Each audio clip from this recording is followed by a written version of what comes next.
estabas hablando en el intermedio, ¿cómo ha cambiado la información política en los últimos años? Pues un poco recordando eso, hasta de manera anecdótica, por ejemplo, oye, el secretario de Gobernación levantaba el teléfono, llamaba al director del diario en cuestión o de... Lo invitaba a comer. Por supuesto. Le Además, daba, las formas se cuidaban mucho. le decía qué iba a decir el señor presidente. Sí, le adelantaba. Y le decía, lo más importante es esto. Y luego aparecían uniformados todos los periódicos con la misma cabeza, ¿te acuerdas? Por supuesto. Pero había muy buen trato, se llevaba muy bien. Pero recordemos, no es muy lejos, 1988, todavía en aquella época, el gran conductor de televisión, puesto que nos hemos centrado mucho en la fuerza de la televisión, era Jacobo Zabludovsky. Y entonces lo que dijera Jacobo lo dijo Jacobo, ¿no? Es decir... Y ahora está en la trinchera de la libertad. Y ahora está en otro. Bueno, se rehizo Jacobo, ¿no? Es otro, se reinventó. Siempre lo ha sido. Y entonces, pero en ese entonces era pues la dirección de la presidencia, del gobierno, es decir, las noticias estaban muy controladas según lo que dijera Jacobo. ¿De qué se quejaban en ese entonces, 88, Cloutier, Cárdenas, todo el equipo? De que las... Se puso una mordaza.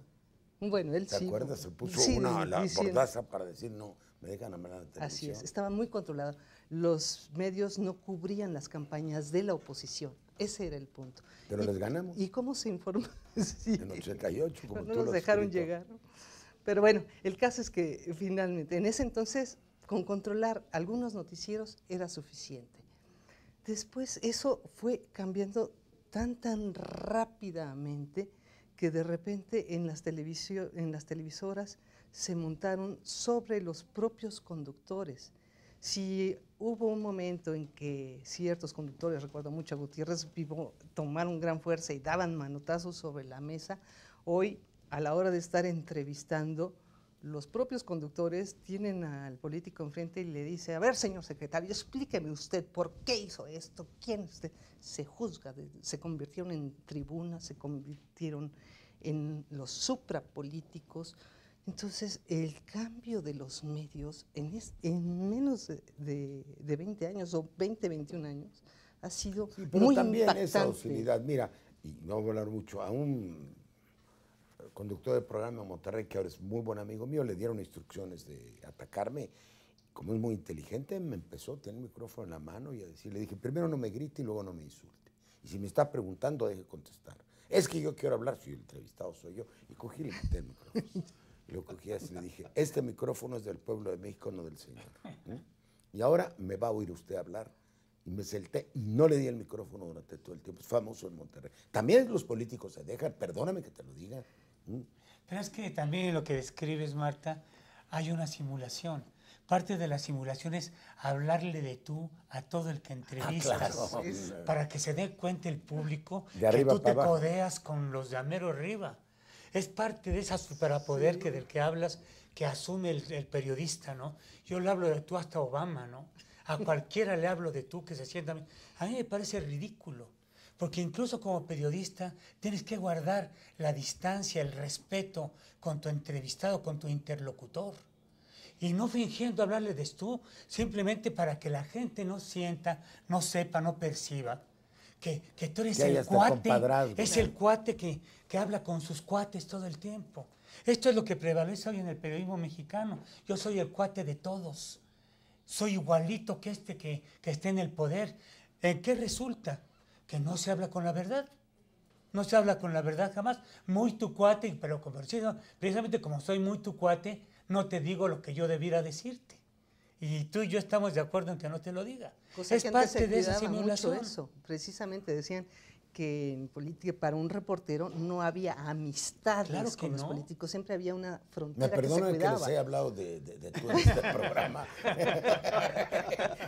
Pero no podría hacerlo de otra manera, además, porque en este caso sí son mis cuates. Sí, absolutamente. y que además el reportero no podía editorializar, no podía opinar, sino que su labor era informar y exclusivamente.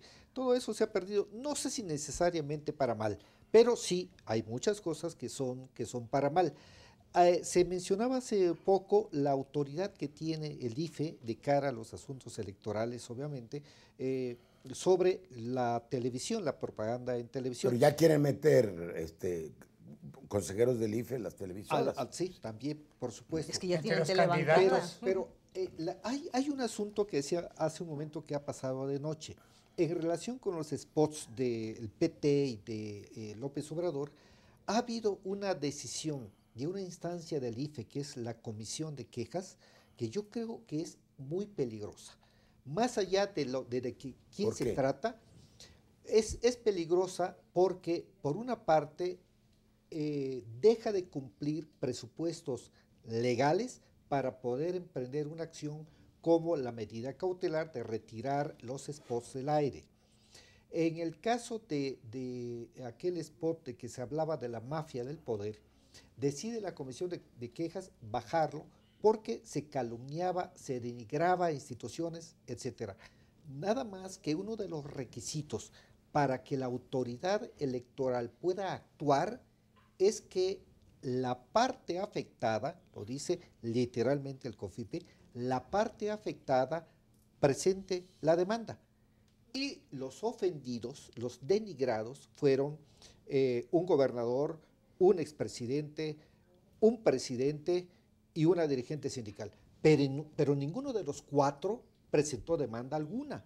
En consecuencia, la autoridad tenía que haber desechado esa queja Porque son muy en ese caso del celosos PRI. de lo que llaman el interés Pero, legítimo. en efecto, pero después se da la Comisión de Quejas la atribución de decirle al partido, oye partido, pero esto que te estoy diciendo, que ya lo hiciste, y te voy a sancionar por ello, o voy a proponer que te sancione por ello, pero además no lo puedes volver a hacer. Y tampoco puedes usar el mismo argumento, aunque le quites las imágenes. Está literal en Y el es- acuerdo de la Comisión de Quejas. Estamos y ante es censura formalismo previa, puro. Porfirio. Eso es censura Claro. previa. Decirle lo que un partido no puede hacer en su próximo spot es censura previa. La atribución de la autoridad electoral es sancionar lo que hacen los partidos, no impedirles que hagan determinada cosa, que es lo que determinó esta Comisión de Quejas. Ojo, es una instancia del IFE, ni siquiera es el Consejo General. Es una barbaridad porque ya en estas épocas contemporáneas todo es política en la televisión. En Todo. efecto.